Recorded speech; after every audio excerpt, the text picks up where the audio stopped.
ಈ ಹಾಡು ಎಷ್ಟು ಸುಪ್ರಸಿದ್ಧ ಎಲ್ಲರಿಗೂ ಗೊತ್ತು. ನಮ್ಗೆ ಕೇಳಿ ಕೇಳಿ ಅದು ಸಿಂಪಲ್ ಇರಬಹುದೇನೋ ಅನ್ಸುತ್ತೆ, ಬಟ್ ಹಾಡಕ್ಕೆ ಬಹಳ ಕಷ್ಟ. I am sure many of you agree ಅಲ್ವಾ? ಅದನ್ನ ಎಷ್ಟು ಸುಲಲಿತವಾಗಿ ಹಾಡಿದ್ರು ಇವರು.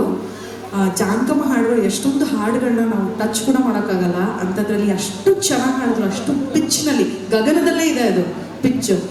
ಸೊ ದಯವಿಟ್ಟು ತುಂಬ ಜೋರಾಗಿ ಒಂದು ಚಪ್ಪಾಳೆನ ನೀವು ಮಾನಸ ಹೊಳ್ಳ ಕೊಡಬೇಕು.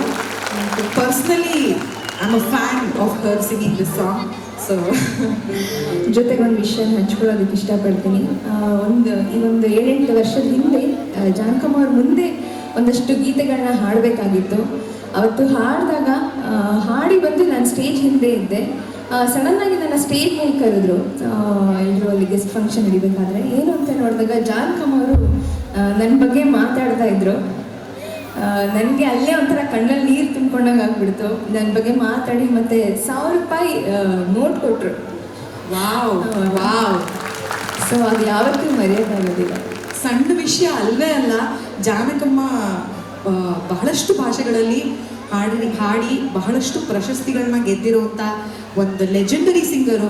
ಅಂಥವರು ನಮ್ಮ ಮಾನಸ ಹೊಳ್ಳನ ಅವರ ಕಾರ್ಯಕ್ರಮದಲ್ಲಿ ಕರೆದು ಆಶೀರ್ವದಿಸಿ 1000 ರೂಪಾಯಿ ನೋಟ್ನ 8 ವರ್ಷದ ಹಿಂದೆನೇ ಕೊಟ್ಟಿದ್ದಾರೆ. ಖಂಡಿತ ಅವ್ರ ಆಶೀರ್ವಾದ ನಿಮ್ಮ ಮೇಲೆ ತುಂಬ ಇದೆ. Thank you so much for this beautiful song. Thank you Manasa.